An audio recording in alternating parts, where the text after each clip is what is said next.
What is pain and why do we feel it? It's a simple question, but the answer has changed dramatically over the past 10 years. Scientists now have a lot more information about how pain is processed and why it becomes chronic, mostly thanks to brain imaging technology. But unfortunately, it takes a long time for advancements like this to trickle through the healthcare system and the education system. So, unless you've been reading the latest medical journals for fun, it's likely you haven't had the opportunity to learn about some of these newer insights into pain just yet. I'm here to help you update your facts.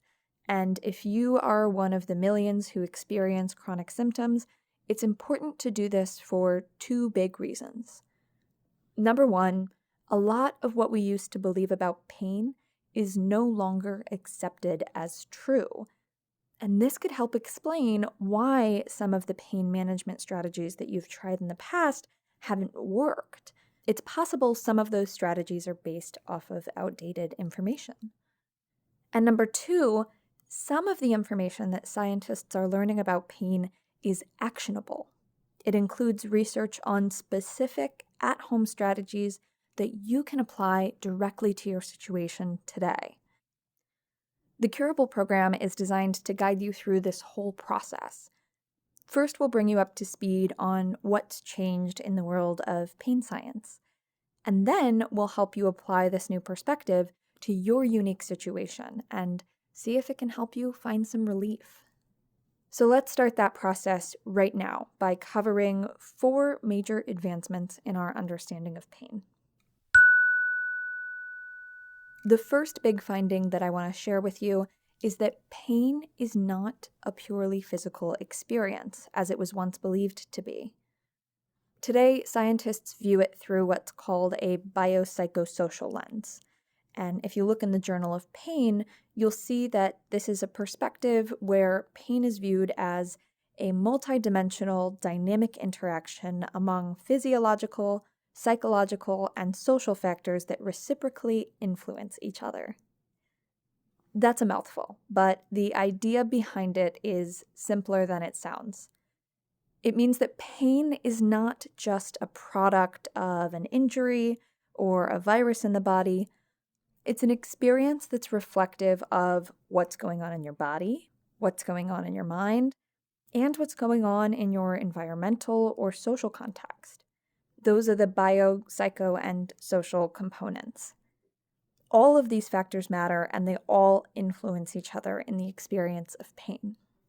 You might be wondering how this works and how factors like your thoughts or your social beliefs could possibly influence the experience of a very clearly physical symptom.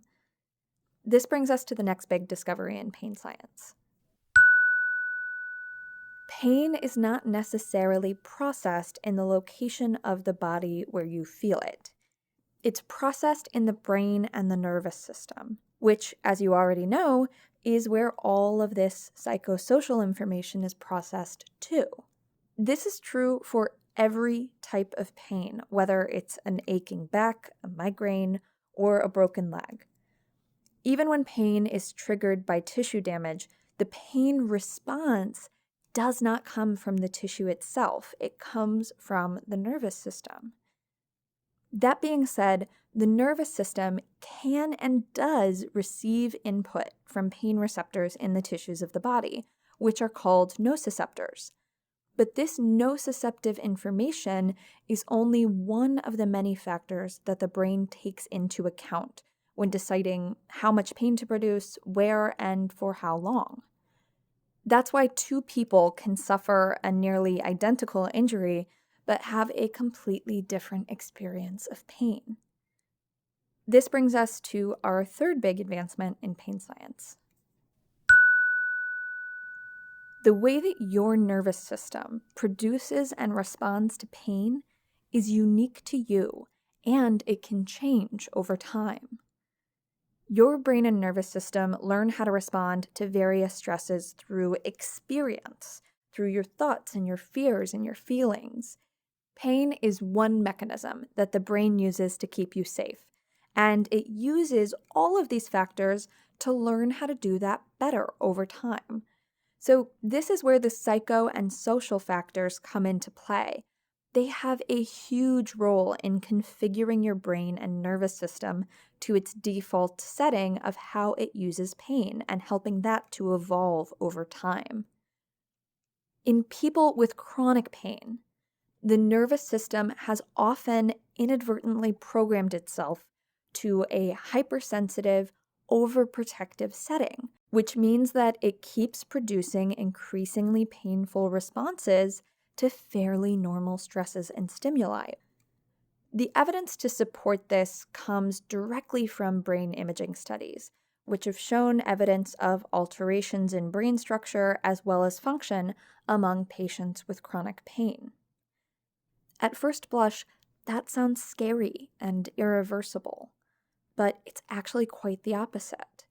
This means that for the first time, we can see what changes are taking place in the brain as pain becomes chronic, and now we can finally do something about it. This brings us to some very good news and our fourth major advancement in understanding pain. The brain and nervous system can always be reprogrammed. They remain plastic throughout our lives. So even though changes have already taken place in the brain as pain becomes chronic, many of these changes can be reversed, sometimes completely. So if you identify and resolve some of the factors that have sent your nervous system into a hypersensitive setting, you might be able to decrease how frequently or intensely your nervous system triggers a pain response. One of the most effective methods that's been found to reverse these brain changes is really simple. Just focus on learning cognitive, behavioral, and psychological techniques. This can take on many forms, but to give you an example of how it works, you could use these sorts of techniques to work on calming down your brain's fear response during a flare-up, or in more technical terms, reducing catastrophizing. To quote the conclusion of a study led by Robert Edwards from Harvard University, psychological and behavioral interventions that target cognitive processes have been shown to reverse these functional and structural brain changes over the course of just months. Collectively, these findings substantiate the possibility that interventions that reduce catastrophizing and negative affect may produce long-lasting adaptive shifts in brain processing of pain. In short, this means that there is more hope for chronic pain patients today than ever before. For the first time, people in pain don't have to wait for new medications or procedures to start finding more control and, in many cases, relief. There are safe, effective techniques that can address your pain from a new angle, help you reprogram your nervous system, and start turning down the volume on your symptoms, no matter how they started or how long they've lasted. The only way to know how much of a difference these techniques can make in your life is to start applying them and see what happens.